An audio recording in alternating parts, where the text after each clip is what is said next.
When it comes to settings, the video game landscape is certainly no stranger to cyberpunk dystopias. I mean, who doesn't love the look of rain-swept city streets drenched in neon lights, or the sound of the synthwave tracks that go hand in hand with those gloomy visuals? What is rare, however, is being able to experience these worlds in a way that doesn't involve literally fighting for survival, which is something that Cloudpunk's delivery service premise accommodates really well, though not without losing a fair amount of that cyberpunk edge in the process.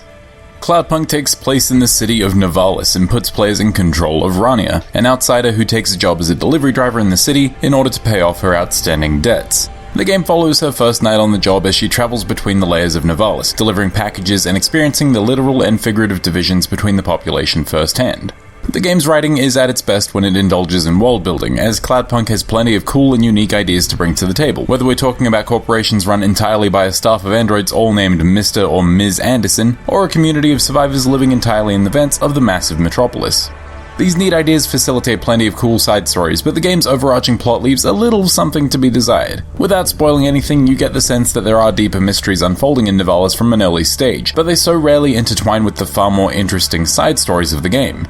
Additionally, Cloudpunk feeds you little pieces of this main plot at such a slow rate that it builds anticipation for a payoff that just doesn't feel worth it.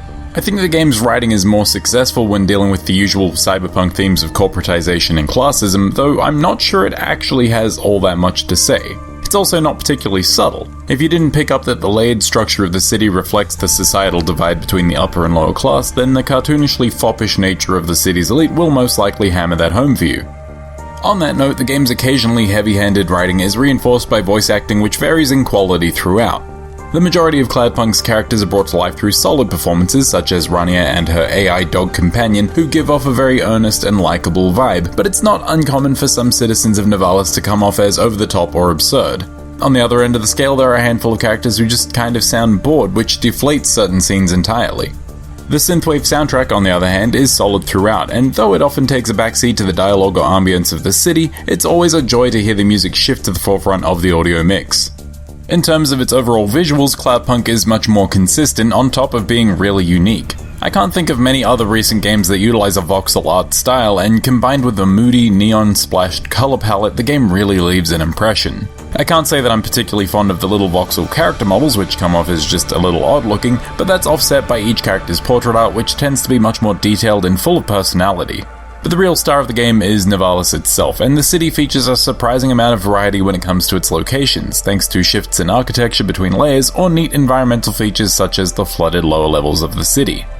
But an interesting world and unique art style can only take a game so far, and Cloudpunk does stumble a little when it comes to its core gameplay. Taking place on Rania's first night as a delivery driver, the game tasks you with picking up and transporting packages from location to location, with the use of your handy flying car called a hover. It's a pretty straightforward gameplay loop that sees Cloudpunk Control contacting Rania with information about her next job before having you pick up and deliver the package in question. The game rarely evolves beyond that, but occasionally you'll have jobs that offer multiple completion methods or others that require you to complete them in a certain amount of time, and that's kind of it. The majority of the game will be spent piloting your hover, and for what they are, Cloudpunk's driving mechanics are perfectly fine. The hover controls are responsive without feeling too stiff, and you quickly gain access to vehicle upgrades that improve your turning, altitude control, and speed as you progress. The only particularly frustrating part of piloting your car is that the rest of Nivalis traffic just doesn't seem to take any notice of your vehicle. Other cars won't swerve to avoid you, and instead will often turn into your car or continue driving into you if you stop. The other main chunk of gameplay that Cloudpunk has to offer are on-foot sections, which again are fine but a little bland. Usually you'll leave your vehicle to complete a delivery, and occasionally you'll come up against obstacles that you have to bypass, which the game takes a very adventure game-like approach to. This just means that you'll have to wander around and find a key item of some kind, rather than blindly following the game's waypoints, and ultimately, it's okay. Cloudpunk's gameplay is what it is. It's functional, it's relaxing, and if you're receptive to it, there's a good chance that you'll have a decent time with it. But I'd be lying if I said the career gimmick can get old over extended play sessions, and there's very little to spice things up. There are side missions, of course, and if you enjoy the laid-back nature of floating through the city of Nivalis, these will give you more reason to do just that. However, the ones that I've seen typically result in more waypoint chasing, and I'm not sure that's what the game really needs. Also, I found it a little odd that a game with such a dystopic setting would end up feeling so relaxing to play.